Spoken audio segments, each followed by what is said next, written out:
Good morning and welcome to the program Perspectives on Invicta 98.9. This morning on the program Perspectives, we have with us the Executive Secretary of the Kaduna State Scholarship and Loans Board, no other person than Hassan Rilwanu.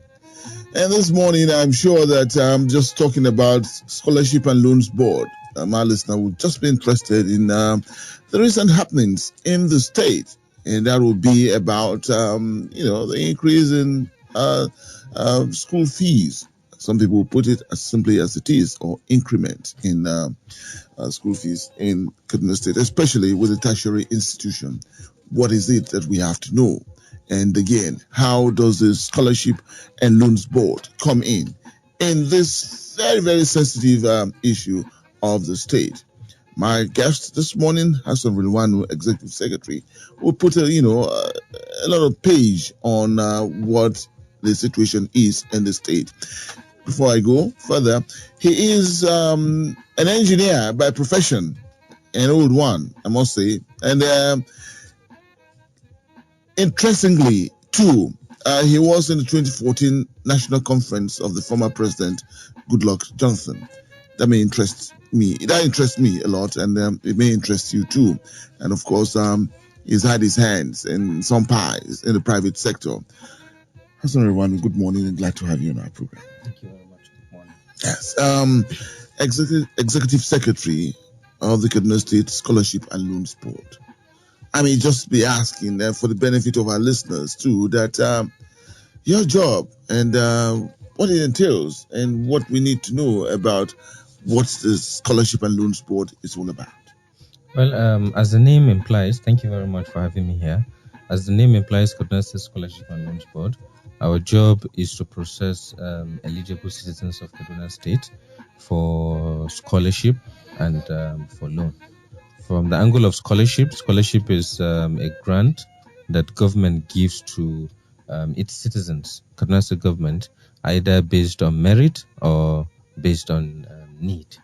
So if it's on merit, it's pretty clear. If you're a first-class student, you can go for a master's degree program. If you have 4.0 or 5 point or 3.0 or 4.0 CGPA, then you can go, you can get scholarship while you're in school. So the need-based scholarship is a scholarship that is designed for the needy in the society. When I mean the needy, I'm talking about the very poor in our society, and so that they don't ever have to drop out of school. As we all know, education is a cornerstone of the Malam Nasir El-Rufai-led administration, and it's not just by statement. It is by statement, by deed, by action. You will know that for many years now, education has always taken the center stage, even in budget allocation. So no stone has been left unturned in making sure that people go to school. And then for the loan is a fund that is created for people that are not necessarily indigent, which means they are not poor and they are not exceptional, but they still need government intervention. They're middle class, so they should be able to access government funding, because the fact that you are not poor, the fact that you are not exceptionally good should not take you out of the loop for education. So if that is the case, you can always access the loan. It's a single digit loan of 8%. You can access up to a maximum of 5 million, and then you get to pay. And all these things, people are able to apply for them by simply visiting one window. That is scholarship.kdsg.gov.ng. So essentially, this is what our mandate is all about. Let me go straight to a very, very serious matter in the state, and that has to do with the recent increment in school fees. And that, again, a referral has been made to the Scholarship and Loans Board. And they're just hearing you about how to access the loans, and scholarship. For you, the increment on, tertiary, for increment in tertiary institutions on school fees and the Scholarship and Loans Board, what again is your board doing about how to cushion the effect of what has happened with the increment? Because again, a lot of noises have been raised on this issue, and the executive governor of the state does not seem to, want to go back, and government has made its position clear about it. But again, referral has been made to the Scholarship and Loans Board. How do you come in here? Well, I think the issue of increment of state-owned tertiary institution, the school fees, the tuition fee, is a very important necessity. And I personally, and even in my official capacity, I see no reason why the governor should go back on that position.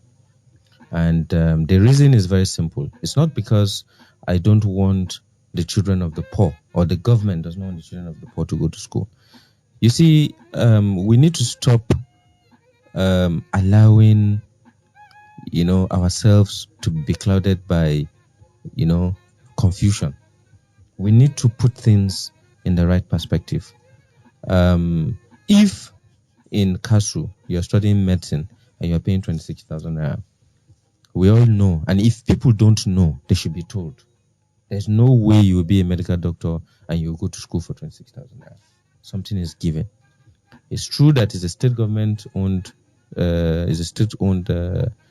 institution, but even at that, you need to think about sustainability. You see, we ask for good things. We want our university to be the best. When you are talking, people will tell you that, no, KASU, state universities are not good, they are not of good standard. People want to take their children, the same people want to take their children to schools outside the country. Those that cannot take their children to Europe are taking their children to places like Uganda and places like Sudan. Are they paying 26,000 naira there? And the people taking their children to Sudan and Uganda don't think they are people that are exceptionally wealthy. You have people that are within the region of maybe grade level, assistant director and director in the state ministry. They have their children out there. They're not paying 26,000. They're paying way more than that. And how come they are paying that? Now, my issue is with regards to this school increment. What the government has done is that government has segregated the student into three. You have the students that come from well-to-do home. Why should we subsidize for them? Why are we making so much noise about subsidizing for the rich? So if I'm working in a place and I'm earning 15 million naira per annum, is it right for me to want to pay 26,000 naira for school fees? Anybody that is earning that amount, is that how much he paid for that child to go to primary school? Is that how much he paid for that child to go to secondary school? So why is it that when he wants to go to a state-owned university, now if by some other circumstances, let me tell you something, somebody that is an assistant director, for example, in a state university, will not, or a deputy director, will not take his child to KASU except for some reasons. The first choice will not be KASU. The first choice is, if he has the money, to take that person outside the country, or at best to take that person to a federal university. Maybe there are certain family issues or certain other issues that make that child to stay in KASU. You might see in a family of 4 that are in university. You may see 2 in a state-owned university. You may see 1 in a federal university. You may see 1 outside the country studying. Are you paying 26,000 to that person? So what we are saying is, for those that are well-to-do, I'm not saying the assistant directors. And not just how many of them. We're aggregating it. For those that are well-to-do, even if the cost of studying medicine is 1 million, by all means, let them pay it. That is the first category. Then you have the category of the middle class. Those are where the people I'm talking to you about, maybe a deputy director, a director, they are earning a salary, not a minimum wage, but they may not be able to bring about 150,000 naira or 300,000 naira at once to pay for their student, their tuition fees. Those people, that is why the loan was established. A 2 billion naira loan was established and was cash backed since December 2019. But few people allowed themselves, we've been talking about it, but few people allowed themselves to want to go and apply for it because they prefer the scholarship that they will not have to pay for. So if you are in that middle class, go and take a loan. Now, for those that are the poor, the people that a lot of people are resting on their back for protest, that they will be able to drop out of school. We don't want those people to drop out of school. That is why we have the scholarship. So they can go and apply for the scholarship. Once they're able to apply for it and they get it, The government that has put this amount of money has said those that are rich should pay. Those that are middle class should take a loan to pay. Those that are poor, the same government will make it possible by paying for them. Now, you see, the interesting thing about the school increment is that when we came to school, started the total repositioning of the scholarship board. We started with the foreign scholarship. We started with the need-based foreign scholarship. We used to have bursaries. Students were enjoying. I've come to this radio station before to talk about bursaries at 109,000 naira per student. People were that applied, they were getting it. But that 109,000, once you write an essay and you pass an essay, we don't know your economy. We don't bother to look at your economic position. We give you the 109,000, which means a son of an MD of MTN can come and apply and get 109,000, even though his father can afford it. So when this increment issue came about, we need to rechannel resources directly to those that are needy, because we know that a lot of such requests will come. And that is why we decided that, okay, even the bursary, we're going to phase it out and replace it with the need-based scholarship. So that if you are somebody that wants a bursary and you know that your parent can afford it, don't bother, because we're going to be asking you for extra things like your tax clearance certificate of your parent, and to be able to check their annual turnover, to be able to know if you are really in need. Now, another interesting thing is that we've been working with the Social Investment Office in Kaduna State. You know, the Kaduna State has a state social register, and this state social register was done in conjunction with the World Bank and other development partners. So as I'm speaking to you now, we have about 27,658 students in the social register. These are people that are already adjudicated as poor, as needy. So what we are doing at this moment is to do an integration of that social register with the Scholarship and Loans Board, so that anybody that is in that social register, once he applies and he puts his NIN number, you know, that person will jump any step that we are putting for economic evaluation, which means if you are supposed to go and bring a tax certificate of his parent, he doesn't need to bring it, because the essence of that tax certificate is to do what? Is to determine that you are poor. Since the social register already determines that you are poor, you jump that stage. So what we are saying is, people, you see, what do we want to gain really? Is it that we want to win an argument that government must reduce tuition fees? Or is it that we want to make sure that we protect the needy so that nobody drops out? The Vice Chancellor of KASU has said nobody will drop out of school. Show me one person that has dropped out. Scholarship Board has said that we are rejigging the system. People are complaining that they apply for bursary and they are not getting bursary. And we say, why are you not getting it? There are two factors why you are not getting it. Number one is either you did not apply.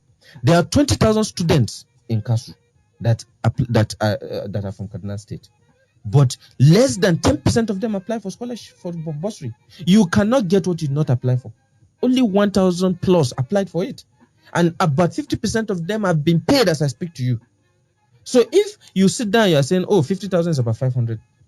500 of 20,000 students is small and negligible. And you're saying that means nobody, it's not good for the people. But the question is, how many people applied? We do advocacies. I've gone to KASU a couple of times. I've gone to local government. I've gone to universities to do advocacy. So the first challenge is people need to apply. Now, the beauty of the Scholarship and Loans Board today is that we don't do anything in hiding. The Scholarship and Loans Board of the past was a big boys club where you just invite a certain few. Today, there's nothing we do today that we don't advertise it for all to see. So that's the first hindrance. The second hindrance is that there are a lot of students that have applied for this bursary. They've gone through the process of this bursary, and we are ready to pay them. They've gone through the essay. They've been confirmed by their university, but the problem is the BVN issue. Now, when you put a data, when you are opening your bank, that is different from a data when you are applying. How do you want us to deal with this? That means you are two different people. One person can have two date of birth. We keep saying this. So the Scholarship and Loans Board decide to rather err on the part of caution, so that tomorrow nobody will come and say that we paid his money to somebody else. However, this major hindrance, we've noticed that 80% of our students have this inconsistency in data. So we've done two things. Number one, we're pushing them to continue to do that thing. The new system we're putting in place, we're going to pay fees now directly to the school. You know, when you are paying to the school, I don't need to do a BVN check of you. I'll pay directly to school. The payment I'll do for you now is if I want to pay you personally. So of course, if we decide to pay stipend to students, that payment will still be an issue. But at least they want to go to the university or to the tertiary institution will go directly. That way, a lot of students will be able to benefit from it. So if you say that you've not been getting before, this is the reason. And until we solve that problem, you will never get it. Is it that we now look for a way, and the way we are looking for it now is that we'll pay directly to the school going forward. I've seen a lot of people on social media saying, no, you can't be paying to school and co. You begin to wonder, what do you want to do for people? Considering the executive governor of the state saying that education should be for all and not the prerogative of just the select few, I'm asking this question: 14,000 number of undergraduate students in KASU alone, State Poly, College of Education, School of Nursing, and others. Can the 2 billion cater for these demands, considering how COVID-19 has slowed down the economy, and people's financial independence? Yeah, so that is if you are looking at 2 billion as the only bucket that is available for financing education. Don't forget, the Scholarship and Loans Board has a budget of 3 billion per annum. So if you're talking this, you see, I keep telling you this: the main target of this loan is the middle class. And the next question you ask me is how many of them are in the middle class? What about the people on the lower end of the pyramid? Those people can be catered for by scholarship, as long as they are sure. So that is outside the 2 billion. Then you also have the rich that should also pay the exact amount, so that the money, if today, let me tell you what, KASU last year generated 299 million naira. Meanwhile, government only on salaries and overhead spent over 5 billion. Now, so if, for example, the rich are now paying the real price, and from that 299 million, KASU is able to raise 3 billion. So which means if government was going to bring 5 billion now, it means for that purpose, the government bring 2 billion. You've unlocked 3 billion to be able to go into dealing with the people on the lower part of the pyramid. If you want to do subsidy, do targeted subsidy. Don't do subsidy for all. Don't subsidize for the rich. This is just the message of the Kaduna State government when it comes to education. So who is getting it wrong, and where is the misunderstanding coming about incrementing school fees? That we're looking at a society that, look at it, a general overview is it that it is a poor society that we have. And so why are we getting it wrong? Or is it that the students, especially when they've come, before a committee that was set up by government, that they still want government to consider and look into their demands? Who's getting it wrong here? So you can't say that.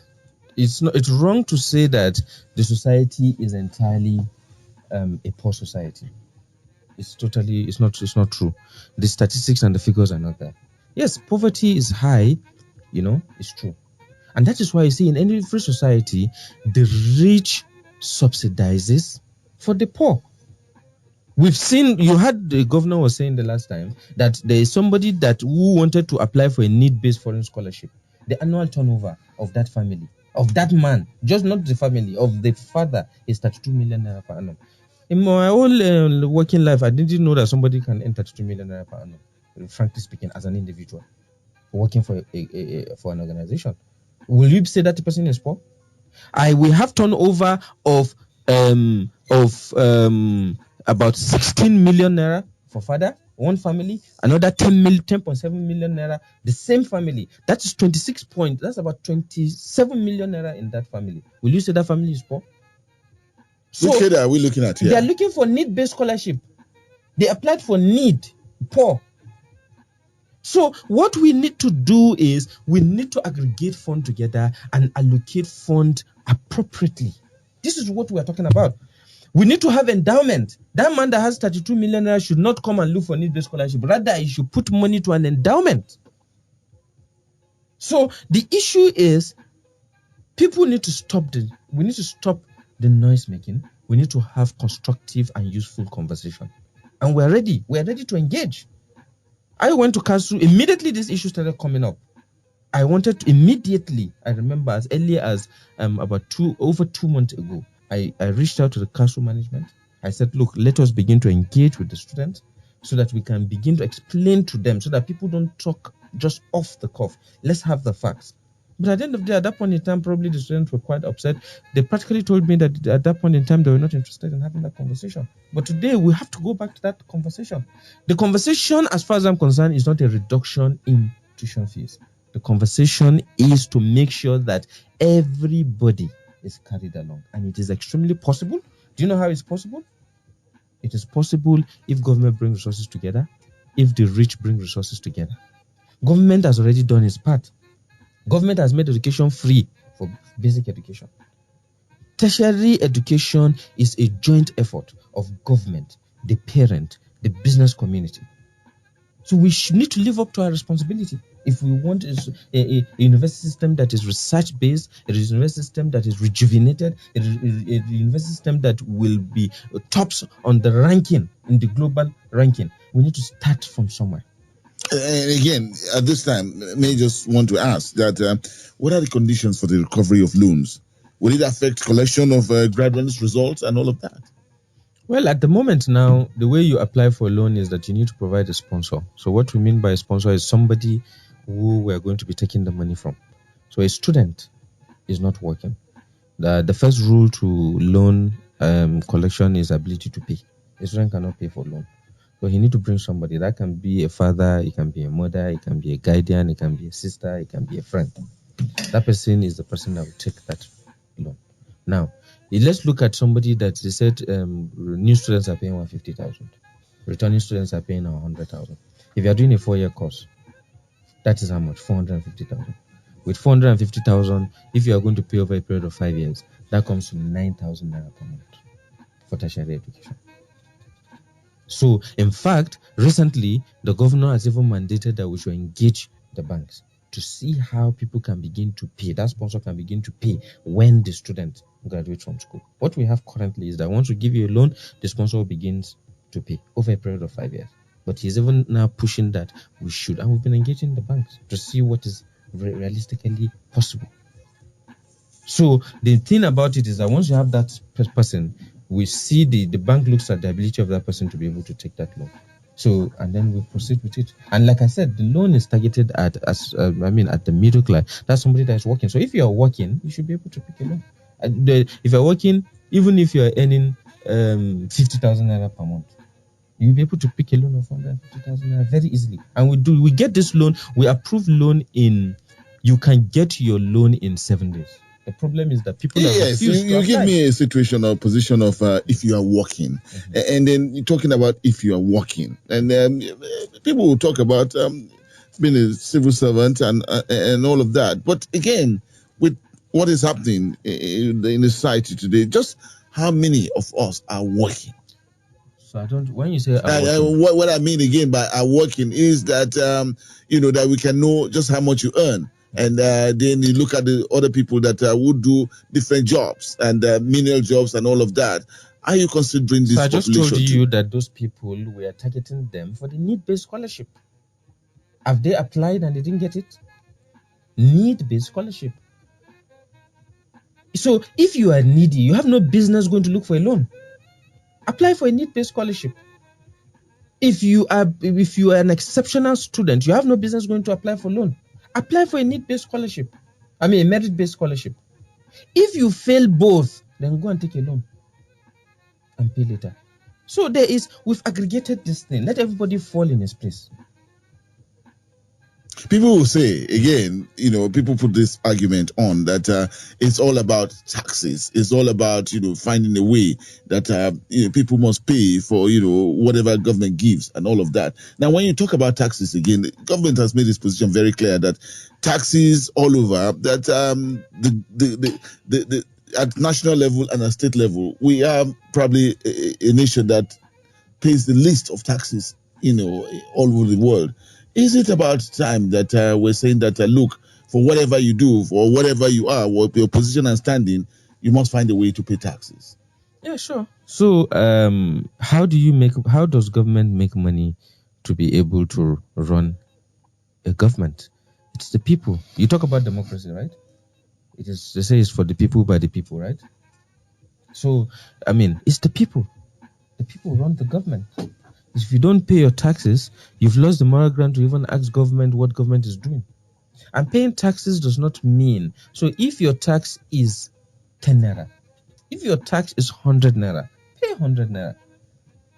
You see, I think the problem we have is we are used to mixing things up. You can go to a tax administrator and prove to that person that in the year under review, I did not earn anything. Prove it. There's something called nil in tax documents. You can put a nil. If you've not earned anything, but it is not plausible, it's almost impossible that you did not earn anything in the year under review, even if it is 1,000 naira. If you're doing menial job, you are doing fasikare, you are definitely earning something. If you're a housewife, your child is probably bringing something to their home. So, but if you've not earned and you can prove it, put nil. Nobody will charge you, and you will get a tax certificate. In fact, for the fact that you brought a tax certificate where it is showing nil, you are our first priority. For the fact that you brought a tax certificate where you are showing you earn 30,000 in the month, you are our first priority. So, you need to pay that tax. If you've earned 30,000 naira, you are paying 100 naira in taxes. That 100 naira, aggregated across the population, it will serve for something. It will maintain public facilities. It will do something. So we need to understand that gone are those days where people just believe that manna falls from heaven. It is just not possible in today's world, and it's the reality. The program is Perspectives, and it's coming to you on Invicta 98.9. And this morning, sharing thoughts with us is the Executive Secretary of the Kaduna State Scholarship and Loans Board, Madam Hassan Rilwanu. And again, for very obvious reasons about recent happenings in the state, this program may just be as appropriate as it is coming to you this morning. After this break, we'll share thoughts more.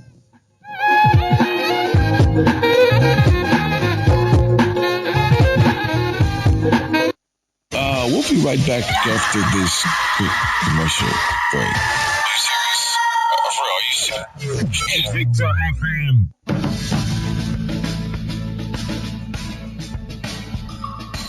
Back is the program Perspectives this morning, and with us in the studios we have the Executive Secretary of the Scholarship, Kaduna State Scholarship and Loans Board, and that's talking about Madam Hassan Rilwanu. And again, for very obvious reasons that we're talking about scholarships and loans in the state. Again, let's just go back into why so much uproar has come on the increment in school fees in the state. And again, people talk about a government that is not feeling the pulse of the people, and people talk about why at this time, when again it's the same government that would sack workers, and people talk about not able to access the benefits after service and all of that, and so much has been put on government. And so for you, Hassan Rilwanu, when you pack up all of these things and tie it up to this this position that you are holding, especially with the Scholarship and Loans Board, and getting the pulse of the people on why this time that the increment has to be made at this time, for you, what are your thoughts on this? You see, the first thing that is of major concern to me is it's not about moving from one radio station to the other to begin to justify government action. The end game is that we want to put people first. We want to, and for the mandate of the Scholarship and Loan Board in specifics, we want to put on board a lot of the needy on to benefit from the social intervention of government. So if I sit down here and I say out of 20,000 CASU students, only about 1,300 applied, and we have paid about 50% of them. For me personally, I'm not happy about that. I want more students, because at the end of the day, but I understand that this is a process that we started in 2020. We're in 2021. It's like you're renovating a house. There's a point you get to in that renovation that you'll be wondering, how did I even get here? It is the end that justifies the means. When people make comments, people say, we're being capitalist, we're being elitist, and people say, look, it's because we're in position of authority, the governor will not protect us after we leave office. We don't need the governor's protection after we leave office. The protection we need is to know our conscience that we did our best to serve our people. That is number one. Then number two, what will be the result in figures at that time? I don't want at the end of this administration, I should be saying that only 6,858 people, 6,800 people assessed government intervention. I want to be able to say that 20,000 people assessed it. But for that to happen is a joint effort between ourselves as a board and the people. We will continue to engage. It's a battle. We'll continue to look at our processes to see where are the bottlenecks. Like I told you, see, the first step is we need to make people to apply. Now we're opening up the portal July 5th. And I'm calling on our listeners, parents and students. Don't sit down from a pessimist point of view. If you've applied before you didn't get it, you probably didn't get it because you did not pass an essay. Try and write it better. You probably didn't get it because your university has not reviewed your document. We're engaging the universities. We don't want to pay ghost students. You probably did not get it because there's BVN inconsistency.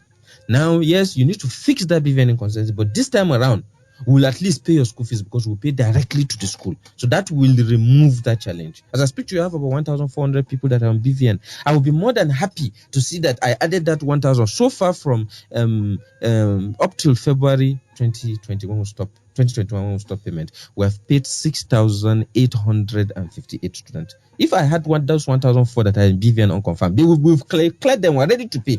If I added it to that 1,004, we'll be talking about 9,000. That is progress.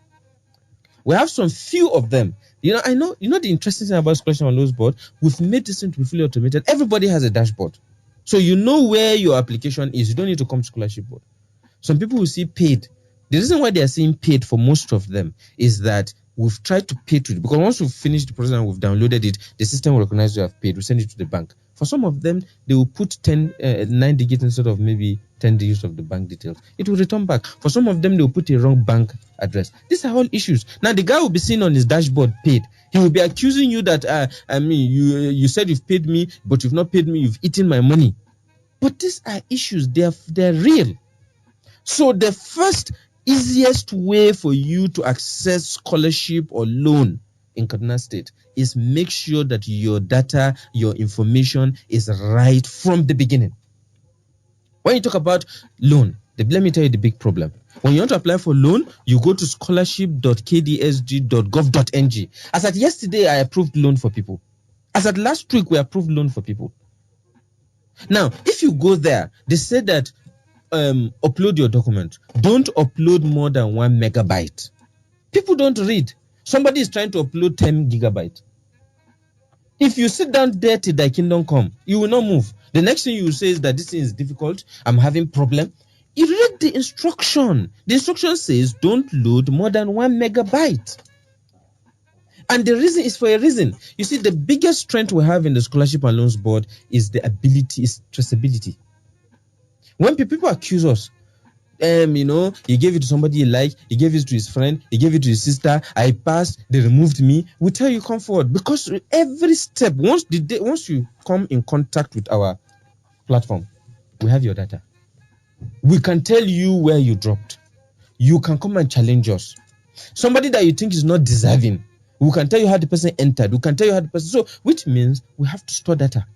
Storage of data is expensive.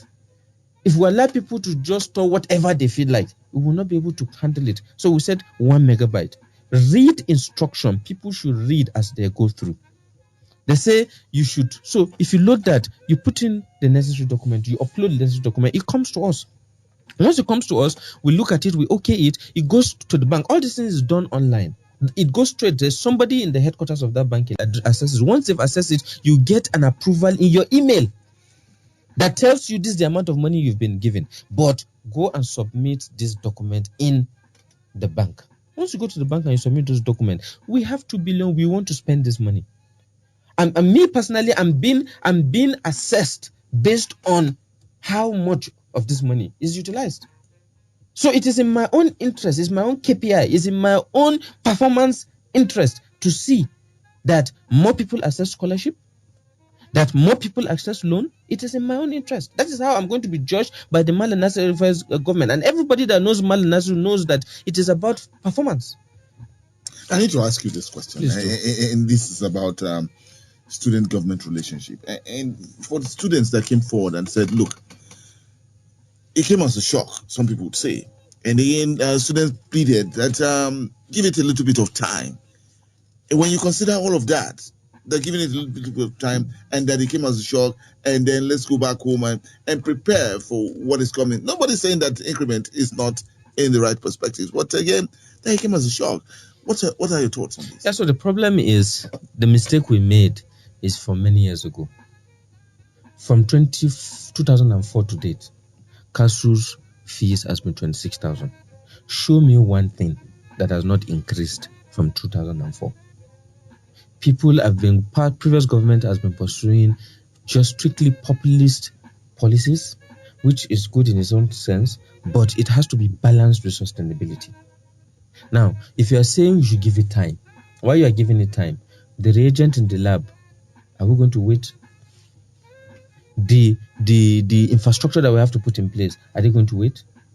The criticisms of our state tertiary institutions that will continue on Twitter as I speak to you, I'm sure is ongoing. Is it going to wait? So what are we waiting for really? Are we waiting? So now, if we've been subsidizing for the rich man, are we supposed to wait and continue to do that? Immediately we wake up from our slumber, because that's what has just happened now. We should have done this long time ago. And you see, people will look at it and be taking it out of context to mean that Hassan Rilwan or Kaduna Scholarship and Loans Board is here pushing agenda only for the rich. It's just that person does not understand fundamental and rudimentary English and may have a problem of comprehension. What we are saying is we are here for the poor.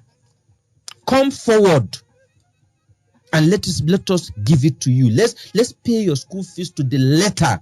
We are here for you. That is why we're in government. That is why I personally went into government. That is why Malam Nasir Rufai is in government. But don't come and wear the cloth of the poor and come to and join the line of the poor and you say you want to benefit. We'll fish you out and we'll put you by the side. So anybody that is saying that I went to school for free and so that means school should be free, that person is reading history out of context. If I went, number one, he doesn't have the fact that I went to school for free. But in case if I even went to school for free, what were the realities then? What are the realities now? We can start discussing how did Nigeria get here. That is a topic for another day. But the reality is we're here. That time is talking about what were the realities around Forex. How much was dollar then? How much is dollar today? You don't put things out of context. Are we going to sit by? I hear people tell me that when we're in ABU, I went to ABU, that they used to, that time you have milk every morning inside. I went to ABU, I didn't see milk inside the conference room, inside this thing. I didn't see free food, but our parents told us they saw it. That is their time. Why didn't I get milk when I was in school? It's the reality of that time. This is the reality of this time. But we need to, as leaders, we need to do what? Take decisions based on the realities of today, but protect the vulnerable from amongst us. This government is the government that is doing the best for persons with disabilities. Go and check the record. We've not only taken disabilities to school here, we've taken disabilities outside this country. It's this government. We're ready to help the women. We're ready to they are vulnerable. Not all women are vulnerable anyway. We're ready to help the needy. So I think the conversation and the robust engagement should be, you can ask this question alone, but how these people you are talking about, okay, we're ready. How do you put them on board? And the way to do so is go to from July 5th. The human face that you put to it, Yes. Where's the human face? See my face now, it's not human. My face is human. Am I carrying a gorilla face? The human face is that we are out here. Okay, let me tell you the human face, to be serious. The human face is that we've gone ahead and we've unplugged 27,658 persons in school that are on the social register. Those people we are saying, you don't even need to prove to us that you are poor. These are human beings. They are in various local government. They are in various wards. We work with traditional rulers, with leaders, with elders of the community to bring that list. Anybody that is on that list does not need to prove anything for us about being poor. I don't know if that is human, if that's not human enough. If we are able to, now it's a function of how many of these 27,658 will come forward. The issue is, let's start a mobilization. Let's bring these people forward. Then let we in government now begin to look at, oh my God, we have 7,000 people out there. Then what do we do? But we don't even have it. Let the people come forward. If they come forward, if 27,000 people today are able to be paid school fees, does it matter to those people whether the school fees is 1 million or 10 million? I want to ask you that question. What matters is that it's paid by the very government. How else do you want a human face? Oh, so your human face is that it should be 26,000. That's human face. Do you know that there are some people that cannot pay even at 26,000? So where's the human face there? So this is just my take. This conversation will go with you out there, and this time around we'll get our lines open then to hear you. It goes further than the scheduled time for this program, and so for very obvious reason, we're pushing the time for this program and asking you to call, make your points, and of course, see with government too, if government is making a point, and of course, that you too will be part of what government feels about increment in that we have in tertiary institutions and the position and role of the Scholarship and Loans Board. The numbers to call to be part of this conversation: 081 40,000 989, 081 40,000 989, or 070 87 800 989, 070 87 800 989. Your calls. Hello, good morning. A very good morning, Toya Alabi. Good morning. Good morning, the Executive Secretary. I'm Kure by name. I say you. Thank you. You are welcome, sir. He has spoken very well. We didn't know. The proverb always says that ignorance is not an excuse. Till when he explained, I keep on asking my daughter every day. She will keep on telling me that she applied at the end of the day. There's nothing that was wrong. But now that he has explained to me, I lost my job since 2014. I don't even know where to start it. But thank God for his explanation. I think we'll follow due process. But me, I don't know where I will get tax clearance now, since I've left office for the past 6 days. Whether they will look into it. Have a wonderful day. Thank you very much. Okay, Kure. Yes. Yeah. Valid point. That's a very good point. Kure, I'm sorry that you lost your job. And I look forward, I believe, inshallah, ways will open for you to continue to earn a living. We hope that every hardworking citizen of Kaduna State is able to earn a living with the various intervention and enabling environment the government has given for business. Kaduna State is first in ease of doing business in the country. So, but meanwhile, addressing this question, you see, tax clearance certificate, we make a mistake. It's not only for the man that is working.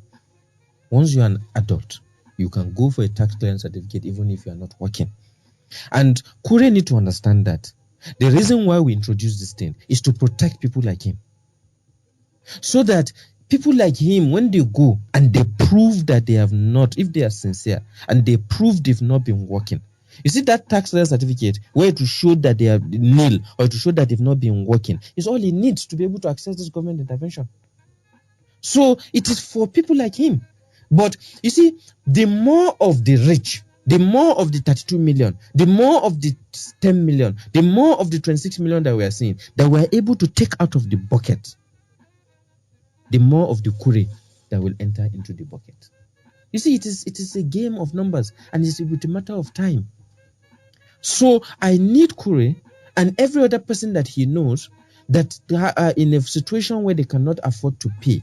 They should please rush now to go and get their tax clearance certificate.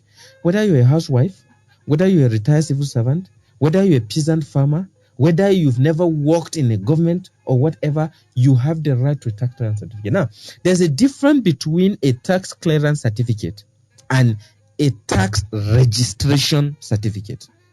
What we're asking for is a tax clearance certificate. A tax registration certificate will just tell us about your information, your name, your everything. It doesn't tell us about how much you've earned.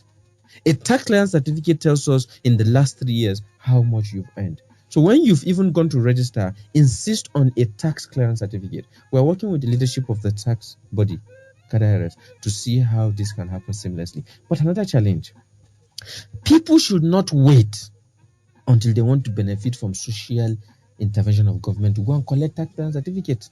We're in June already in the year. You're supposed to have gotten your tax clearance certificate since January. With anything, IT is created to make things easy for people. But don't forget that IT also has its own problems.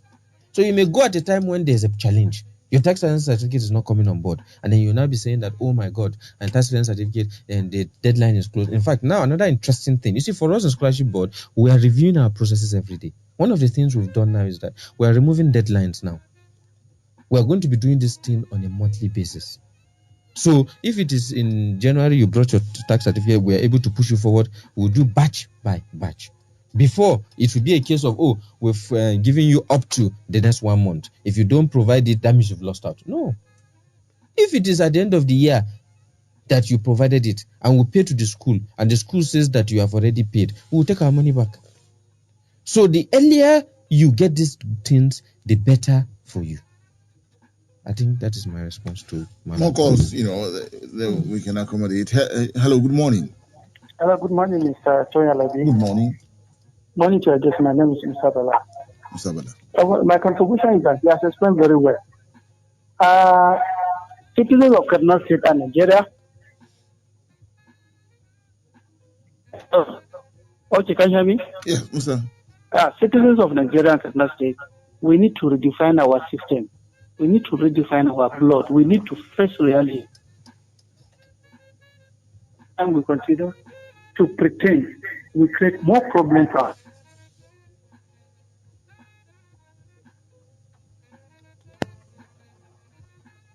Musa Bala.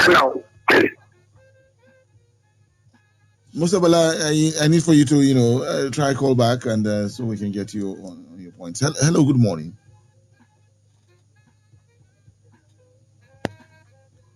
Hello, good morning. Hello, good morning. Yes, good morning. Good morning to your guest. My name is Regan Auta. Okay, Regan, let's hear you. I'm a student of Kaduna State University. Actually, I just graduated. And truly, this issue of scholarship has really been a pain in the neck for us as students. Now, my problem is that I was given the scholarship. It was approved, I think, 2017, 2018 batch. And I was using a student account, which made it unable for me to access the loan. So I've done all the process. I've updated my account. I sent an email to the board. And for the past 6 months, I sent this email and I have not sent the bursary. So now my question is that I just graduated and truly it was very difficult for me as a student, especially with project. We all know what it means to run a project. Mm-hmm. In fact, I had to borrow money to sponsor my project. So now my question is that me being a graduating student, I've graduated, what's the possibility of me getting my bursary? That's what I just want to know. So, when did you graduate? In fact, our result just came out, our final result. It just came out just last week. When did you graduate? When did you write your final exams? Not when your result came out. Okay, my final, it was just a month back. Okay. All right, thank you. Okay, any response to that? Yes. So thank you very much, Regan Auta. First, I would like to congratulate you that you have graduated from school. That is a major leap. At least we have one more graduate from the system. Now you can hear Regan Auta. He submitted a student account. So we've tried to pay his money. He submitted an account that can only take probably 50,000 naira. I want to pay him 109,000 naira. So under the circumstance, that account bounced back. Now, who do you blame? Is it the scholarship board that wants to pay him 109,000?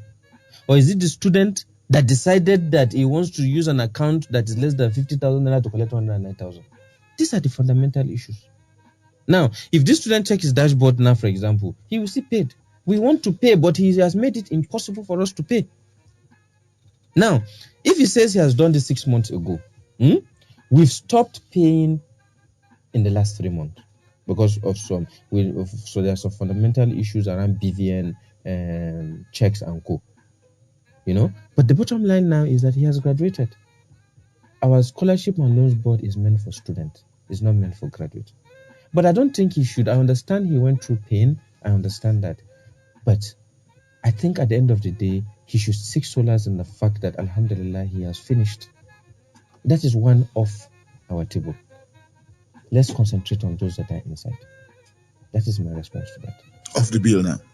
Yes, it's off our radar. Once you've graduated, you're off our radar. But he has told you, I'm happy, he was very sincere about it. He created the problem that created that issue. And these are the issues. Now, when that thing comes back, you see, when you now give us the right account, let me tell you what is happening. It's not as straightforward as we'll just change it and go to the bank. There are a lot of people that are trying to be dubious. When you bring us that new account, we have to check you. We have to do the check from the beginning. Because if he is Regan Auta, do you know how many Regan Auta are in Kaduna State? If another Regan Auta comes and tells you that, that account that I gave is wrong, and he gave you the another account and you go and pay, he will be here waiting for the money, and we've paid another Regan Auta. So we need to be sure. So for such people, what we do is that we first keep them one side first. Then when we have a committee, when we sit down, we now try to recheck it. It takes time. But like I said from the beginning, the simplest and easiest way to access our social intervention is to do it the right way the first time. Thank you. So with your calls, hello, good morning. Good morning. Good morning. Musa Bala on the line. Okay, Mr. Bala, glad you're back. Yes, mine is a plea to the Nigerian people. Let us embrace reality. Let us know the difference between 70s and the year 2000. Let us refrain, or let us redefine our blood from that concept of something free. It will never ever get us anywhere and will never develop when we have that old concept in our mind all the time. And as he has rightly explained, sometimes you will see the rich always want to even overtake the less privileged and still get that benefit. They are rather creating more problem for everybody. I think, let me just stop here. May God continue to bless us with good leaders no matter where they come from, no matter their tribe or religion. And may God continue to protect them, protect Nigeria, and make us great. Good morning. Thank you, Musa Bala. Good morning. All right, still with your calls. Hello. Still with taking your calls. Good morning. Hello, sir. Good morning. Good morning. My name is Victor. Victor. Yes, sir. So the problem I feel we are facing is proper enlightenment. If you are carrying out a project like this, you have to enlighten the public. You have to enlighten the parents, so that if you want to acquire that loan, so that you know what you are going for. And the issue, another issue is that the increment is too much. It's more or less 300% increment. At least let them take it gradually, so that and you check the parents, what are their status? Because when you check, most of them are traders. And what is the present stage of the trading in Kaduna State? Okay, another one, he made mention of he made mention of tax. What if I'm not from Kaduna State, I'm paying tax in another state? Am I to show that tax clearance? So I don't know. I need proper clarification on that, sir. Thank you very much, sir. Okay, Victor. Yeah, we got you on that. I'm interested in a point that Victor made here, that the time that this came up. Some people say it took them by shock, and that it was a surprise thing. But again, that enlightenment, which again we all know that would have prepared minds of people about what is to come for you. Yeah. So, Victor, thank you very much for your comments. You are right. There's need for more enlightenment. There's enlightenment. There's need for more enlightenment. And there's need for more engagement. You see, like I said, when this issue started, we're talking about state-owned tertiary institutions. So, I mean, it's a group of people that we know. We have 5 tertiary institutions in Kaduna State. And when it started with KASU. And that is why, like I told you, immediately this conversation started. the Kaduna State Scholarship and Loans Board immediately reached out to the university management so that we can set up a meeting with the student bodies so that we can begin to engage even before opinion starts becoming formed, because we know that such opinion will be formed based on the wrong assumptions. The student at that point in time, leadership threatened and insisted that, they didn't want to meet us. We decided at that point in time that not because they can stop us, but because it is just safe that, we just allow things to mellow down. Today now, this engagement has started. That is why I'm here today. This week we are going to go to, in fact, the whole of this week is media week for Kaduna State Scholarship and Loans Board. We are going to go around to engage people. So it's very right, engagement. Now, talking about the shock of the increase by 300%. That's what we are saying. There are certain things in life that when it comes, what matters is what are the solutions. When COVID came, it didn't want anybody. You know what I mean? So when this increment has come, the most important thing is there are some people that even if you increase by 500%, it does not affect anything. They will just sign a check. It's not a problem. The people that it will immediately affect them, so that it does not affect them, we say go and apply for loan. It will not change anything. So what am I saying? If before a parent is paying 26,000 naira and is okay, and then there's a sudden increment of 150,000 naira, and they say that parent and you go and collect a loan, I can bet you that if he picks 150,000, maybe he will be paying about probably 8,000 naira or 4,000 naira per month at 150,000 over a period of 5 years. You know what I mean? So at 150,000 over a period of 5 years, he will still end up paying the same 26,000 naira at the end of the day. So what we are trying to say is that the loan will help to shock that. Then we also said that if we say 300% or 500,000 or 500%, for those that are poor and will apply for scholarship, what's their business with calculating percentage? Whether it is 1,000%, should be government say it will pay. And then the university, knowing that it is a sudden issue, the university has said that in the meantime, while we are doing this transition, no student will drop out of school. Is it that people are not hearing that part of it? Is it that people are doing selective hearing? Or is it that people don't believe it? If the VC has said it, if the governor has said it, if the commissioner of education has said it, now show me one. It's a different thing if the student allowed registration to go on. They went and stopped registration. And then they are able to come up with a list of people that were stopped. Then that's when they'll have an issue. So when you're talking about sudden, we that know that this thing happened immediately, and we're saying that under no circumstance will anybody leave school on account of lack of payment. Doesn't that solve the problem? Why is it that people are fixated in their mind that something must be done exactly the way they want it done? We are a government. The government has been elected to help to provide the leadership. You've given that responsibility to the government. Allow that government to do its job. You can think for the government, you can suggest to the government, but that is why the government is saying that you have nothing to lose. So let the public show me one student that has dropped out of any of these schools on account of lack of payment. Show me one. If there's none, why are you disturbing yourself? We take more calls and still on the program Perspectives this morning. Hello, good morning. Hello, good morning, Tony Labi. Good morning. And good morning to your guest.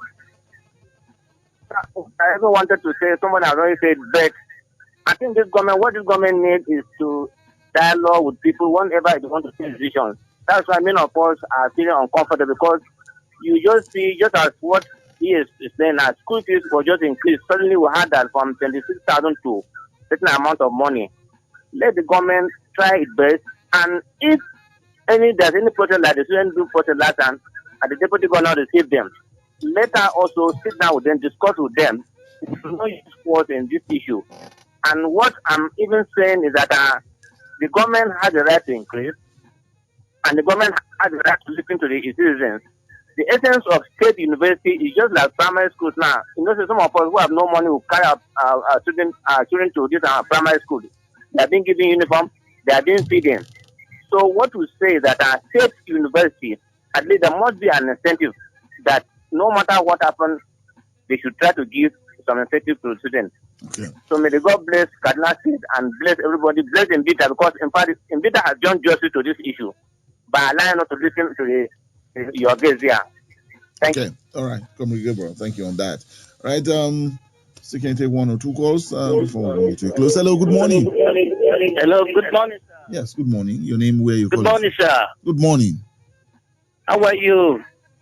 We're good In here. fact, our guest has speaking very well. I'm Habu calling from Nasarawa. Sorry. Okay, Abu. I want Abu to say from something, sir. Nasarawa in Kaduna, or from where? Hello, sir. Yeah, you're calling from Hello, Nasarawa. sir. Hello, sir. Yes, Abu. Yeah. Our guest has spoken very well, and I really love the way my brother spoke this morning. That is Musa Bala. You can come from anywhere, any other tribal or anything. So the leader, the problem we are having in this country, it is just the leader. You said because of the dubious character he mentioned. You know, that's where the reason we have dubious character, because the governance is not working well for the people. And forget about the work, whether work or no work. But if you say government are doing well, governors are well, we will not have the problem like this. But since there is problem in the land, hunger everywhere, that is why you see everybody. If they are giving palliative now, I would like to collect from Nasarawa. I will go to Tudoada and collect. I go to Malale and collect. Why? Because it is because of the hardship. So we need to correct all these things for the country to move. Okay, Abu. All right, we got you on that, Abu there. All right, so with your calls. Hello, good morning. Hello, good morning, sir. Good morning. This is Dave from Nasarawa. Hello, sir. Yes, your name, please. Yeah, my name is David from Nasarawa. Okay, David. Yes, sir. You see, when this government came on board, that was 2015. It was active leaders. When you say active leader, these are people that come to correct lapses and loopholes. But when you look at it critically, you discover that the reverse is the case.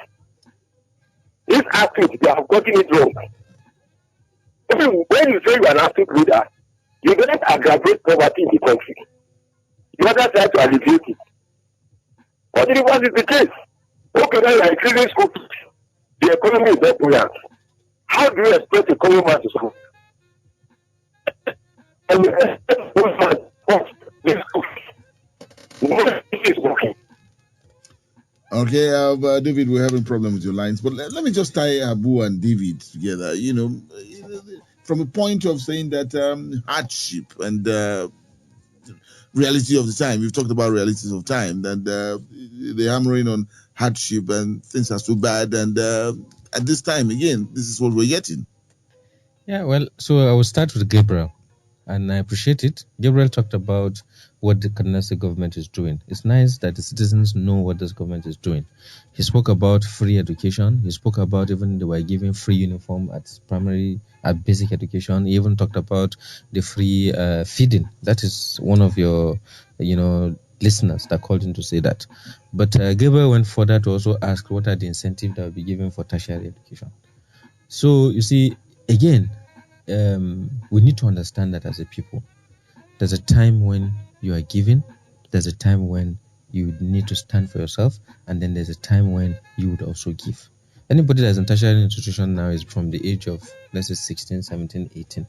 While it's still a responsibility as teenagers that would take care of people, even across board, people have to start having that sense of what can they also do.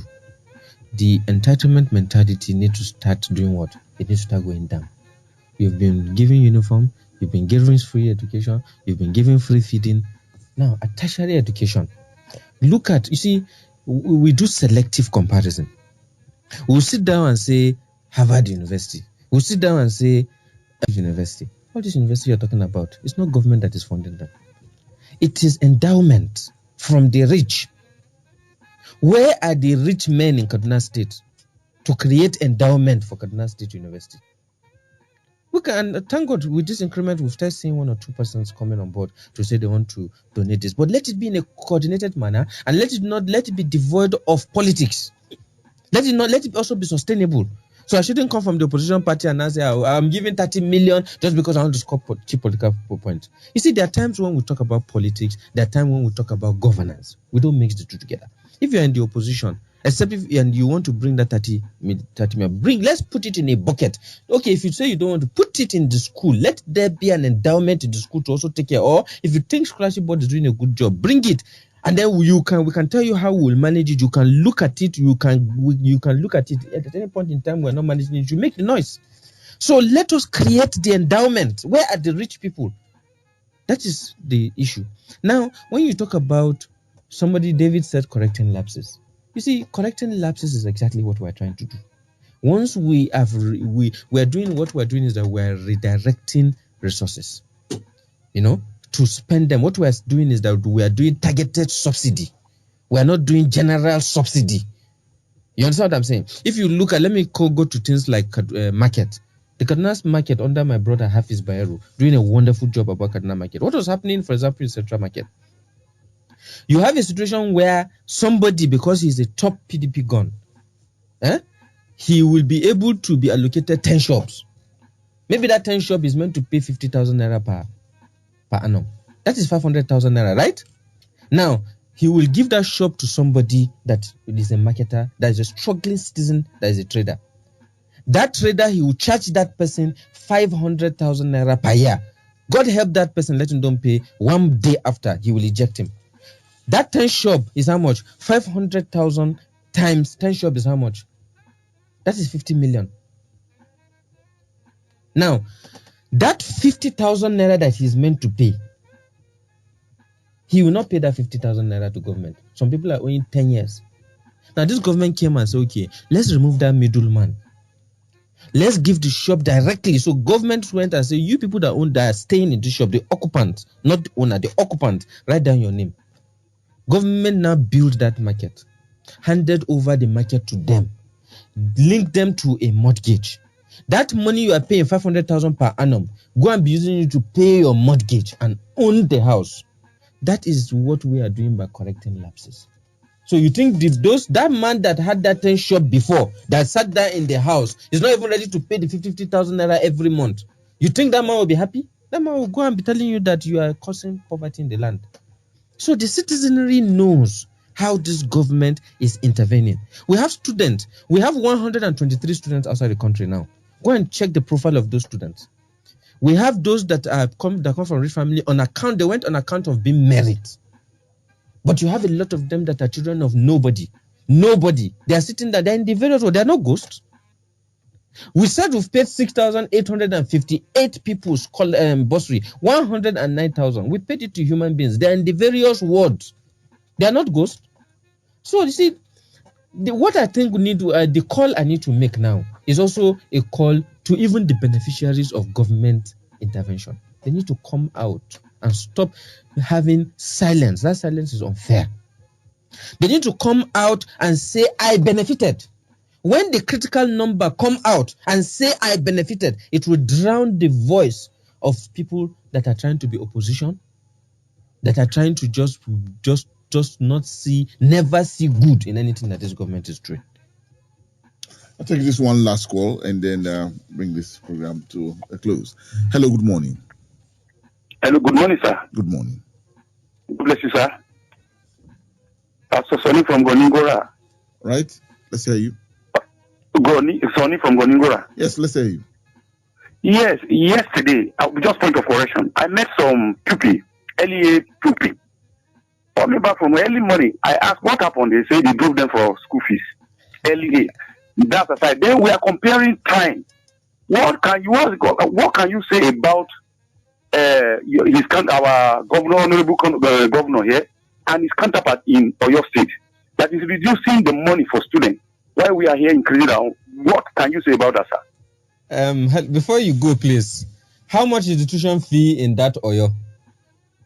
I'm not no detail. I don't know. I don't know that. You need to be coming with facts and figures.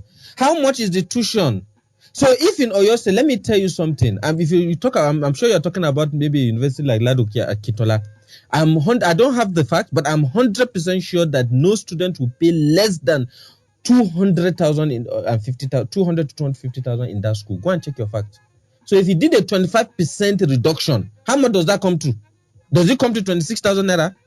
Also, let us also increase our fees to 200,000. Then we'll do reduction by 25%. You see, we can brandish numbers just for number's sake. Let's have the facts. How much is the tuition fee in Ladoke Akitola University?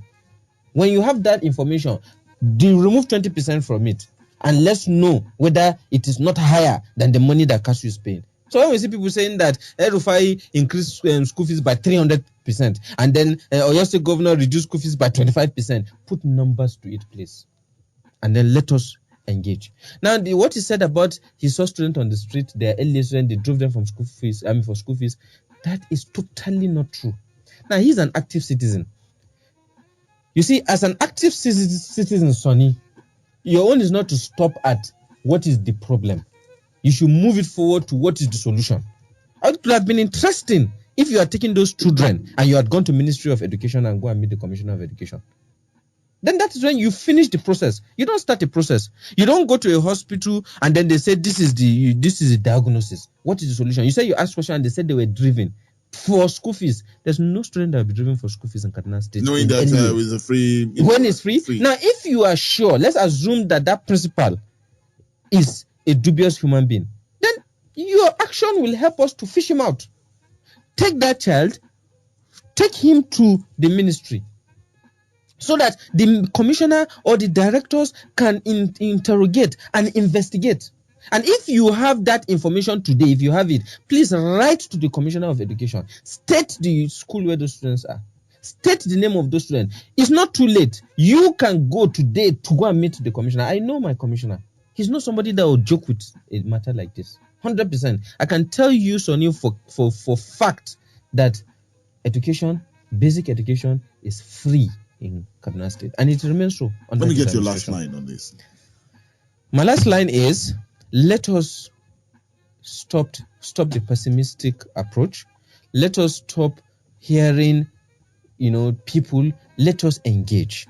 If you know you have a need and you have a word in any of the state-owned tertiary institution, please get them to visit scholarship.kdsd.gov.ng. I repeat, scholarship.kdsd.gov.ng.